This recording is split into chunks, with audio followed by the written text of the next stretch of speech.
Imaginez une entreprise industrielle cotée en bourse qui possède une marge brute à peine croyable de 97%. Une entreprise qui n'a quasiment aucune dette, qui détient un monopole technologique mondial et plus de 90% de parts de marché sur son segment. Elle est éligible au PEA et elle vous reverse des dividendes. Ici, on parle d'une entreprise française, méconnue du grand public, j'ai nommé GTT. En moins de 5 minutes, nous allons analyser l'un des business les plus rentables du marché européen et voir pourquoi cette action est une véritable anomalie et que tout investisseur long terme devrait étudier. Concrètement, le métier de GTT repose sur une technologie brevetée. Il s'agit d'un revêtement à membrane cryogénique pour le transport et le stockage de gaz liquéfié, principalement du gaz naturel liquéfié, ou GNL. Pour faire simple, ce sont eux qui construisent les cuves cryogéniques ultra étanches pour tous les navires méthaniers. Mais voici le secret. GTT ne fabrique absolument rien. Elle ne possède ni chantier naval, ni usine lourde. GTT est une société d'ingénierie.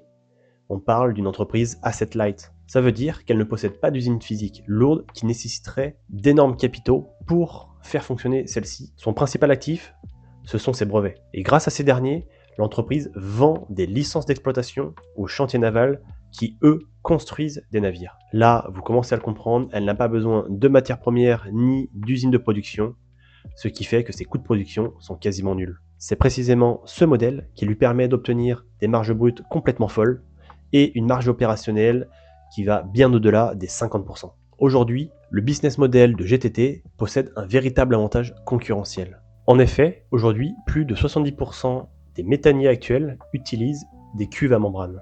Or, GTT possède une position quasi monopolistique sur ces cuves à membrane. De la même façon, les nouveaux navires qui sortent des chantiers asiatiques optent quasi systématiquement pour la technologie des cuves à membrane, donc font finalement appel à GTT, ce qui lui permet, une fois de plus, d'avoir un pricing power absolu sur ses clients.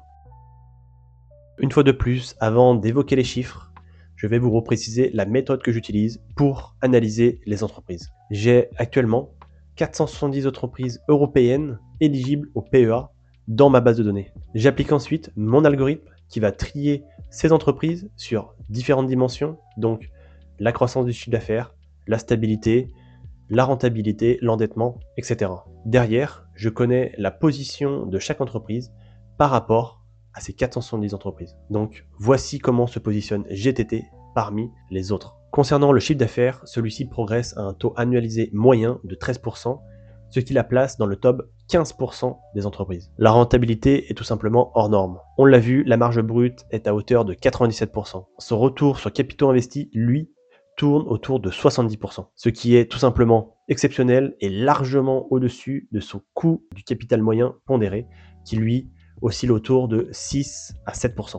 Donc là, on le voit, la création de richesse est tout simplement colossale. Le bilan est digne d'une forteresse. Il n'y a quasiment aucune dette pour GTT. Elle est en situation de trésorerie nette positive. Son ratio dette totale sur capitaux propres, lui, est de 25%.